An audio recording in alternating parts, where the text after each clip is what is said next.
Hi, welcome to Alam Allure. I'm Alam. If you'd like to learn how to recreate this purple springtime look, please stay tuned. Also, please note the reason I do a voiceover, which you're going to see when we go into the clip, is because every time I pull out my camera, I swear, my neighbors start screaming and horse playing. Do they invite me? No. Are they being a nuisance? Yes. Have I called the cops? Absolutely not. Okay. But that's the reason I do it. I mean, it would be more enjoyable if you can actually see me do it and talk, but then it would also be really long, which I don't think you want that. So without further ado, let's jump into the video. Wait, is this the same person? Okay, so we're gonna start out with Huda Beauty. We're only gonna use one, so you'll see I'm gonna look like, one of the cool kids that graduated from high school that still hangs out with high school kids, washed up. So I'm adding color back in with my medium toned concealer, and I'm also just gonna map out where I am going to be highlighting. Now, if you're unfamiliar with contouring, it's like outlining your coloring book before actually coloring it in. It's very helpful for those who are new. So I'm just putting it in all of the natural contours of my face. And we're just gonna blend her in. We don't want anyone to notice her because she is not the star of the show. She's a t-shirt bra at best, helps you get that seamless coverage. So this is the real star of the show. Have you seen Sister Act 2? The soprano who doesn't really want to come out of his shell until he sings When Jesus Was? This is him. And this is what makes the choir. I don't care what anyone says. Highlight can be popping, but it's all about the contrast. So you really got to blend upward to give yourself that push, that lift. Remember this, all your makeup wants to do is give you a non-permanent facelift. So you need to make sure you're blending to your best abilities and hitting that neck because no one should ever see that line of demarcation when you throw your head back. It is very important. Now your eyes are not deceiving you. My nose is not blended and it's done on purpose because I blend it with my highlighter so it's cleaner. You want to know something? I used to do my contour without actually blending all the way, and people used to call me out on it and ask me why I used to draw my face, but this was way back in the day before it was popular. So now, I learned my lesson. Now I blend and I try and teach everyone else. Blending is the most important thing you could ever do for yourself in your life. And that's the best piece of advice I could ever give anyone here tonight. So we blend and blend. And you see how it just melts so nicely into the skin? I mean, a dream, a California dreamboat. But the problem is you cannot spend so much time because you're going to have to set it fairly quickly because concealer is not your friend, okay? No matter how many people have told you this, it's a lie. Setting powder is your friend. I'm trying to find a more delicate way to put this, but concealer is similar to a rat. Don't ever forget this, okay? You don't set it properly, you don't secure the bag, what's gonna happen? A rat is a rat is a rat. It's gonna start showing all your creases, telling all your secrets, and it doesn't care who shows up at its door. It's gonna be like, and what are you gonna do? Wash me away? That's exactly what's gonna have to happen. So make sure you set it. Don't let it wait. Don't let it air dry because you're only doing yourself a disservice. We're moving into the eyebrows, which is no laughing matter. This is for your people. This is for your pride. So you're going to start in the middle of your eyebrow and you're just going to do hair-like strokes. I know I'm moving muy rápido, but for good reason because there's a lot to cover, so keep up, okay? So we're just combing it out and we're making sure we're following our natural hairline for our eyebrows, of course. Now I know people tell you to draw these hella thick lines at the base of your eyebrow. I'm here to tell you that's not what's up. That's not what you want to do. Haven't you heard? The meek shall inherit the earth. Satan is not the way, folks. Love is patient, and eyebrows are kind. So what I'm doing now is any excess color I may have placed on my eyebrow, I'm brushing it out. And I'm just adding a little bit of color, lighter color, towards the base of my bridge of my nose, just to make the contour more cohesive. I don't want to make it look like birds are taking flight. I'm just kind of following my natural eyebrow. So I'm going in now with Dip Brow. The reason I use a second eyebrow product is because I want my eyebrows to still be at the forefront of my face. Your eyebrows frame your face, okay? You got jacked eyebrows, Maybe there's hope for you. You might have a really nice jawline. I don't know, but I'm just saying usually. Okay, so I just want them at the forefront. I don't want to look washed up. They really do make your face look slimmer. And if you're wearing a full face of makeup, it honestly ties everything together. I mean, who are we kidding here?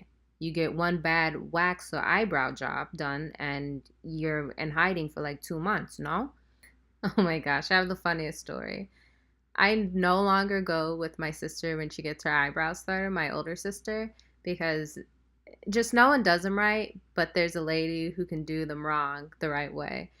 But my sister went to this lady, and you know how they have like eyebrow threading places in the middle of the mall where everyone can see you getting your eyebrows threaded? That's where my sister went, okay? And the lady made one of her arches too high. And my sister looked at herself in the mirror, started to cry for like 3 seconds, and then looked at herself in the mirror again, and then exploded and said, I look like The Rock. Look at me, I look like The Rock.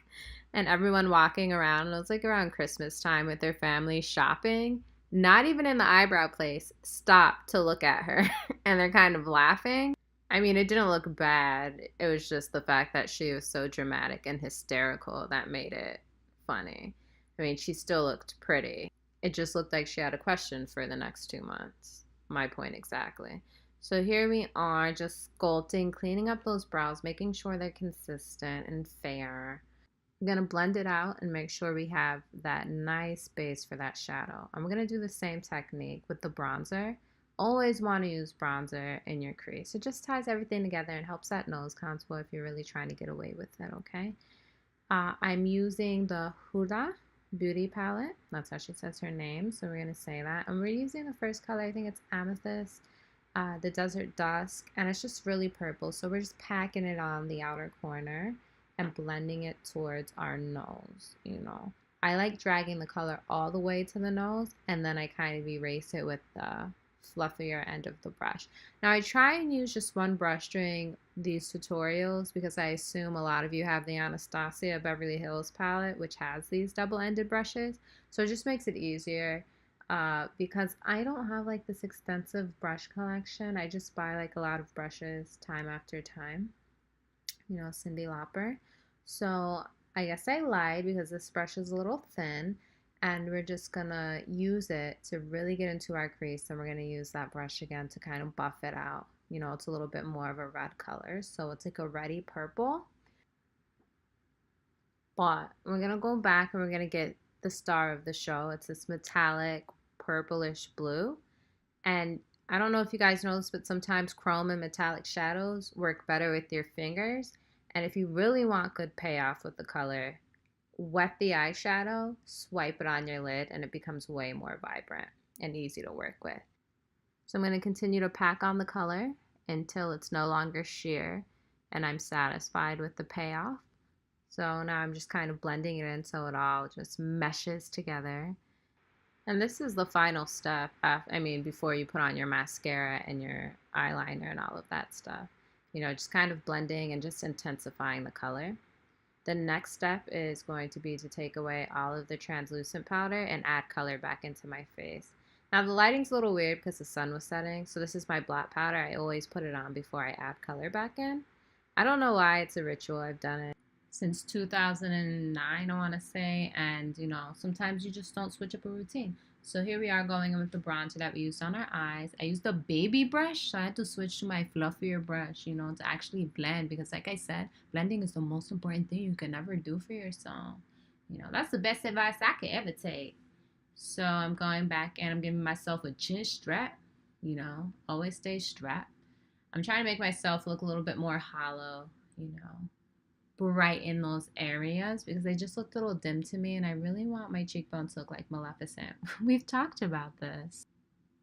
We've also talked about that hideous blush face you have to make where you look like a rat who just smelled cheese. It's really ugly. Like growing up, I made a lot of ugly faces. You live and you learn. I do encourage everyone to know what your strengths are, though. That's always good.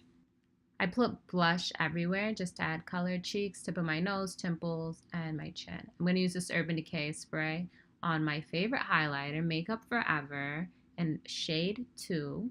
It's just a really complimentary color for people of color. How can I say this, yo? It's very crucial to the look. It's critical. I wear it. Everyone's like, "Oh my gosh, what are you wearing?" It's that good. I recommend it. Okay. So when I put on my highlighter, I do not put it directly on the top. It's more of like a side. Like if you suck in your cheeks and you put your ring finger where the hollow part is, and wherever your pointed finger lands, like that's where your highlight should be, not under your eye. So I'm setting my face with my Urban Decay spray right before my mascara. And I know I put on my eyelashes and my eyeliner off camera because, I just don't have the setup yet to do it, and I need like a closer tripod. So what I'm doing here is I'm just going to finish up the look by lining my lips with a little bit of lip liner in the color Strip Down. And I'm just outlining my natural line. I know you guys can see it.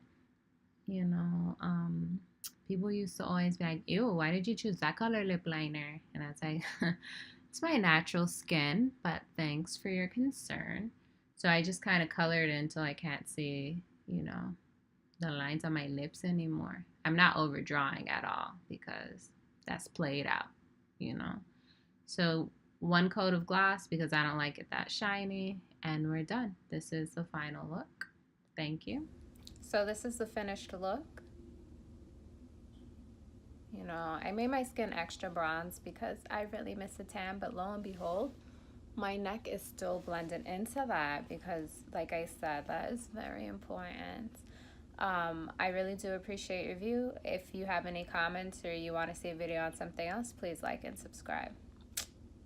Oh, and comment on what you'd like to see. Gracias.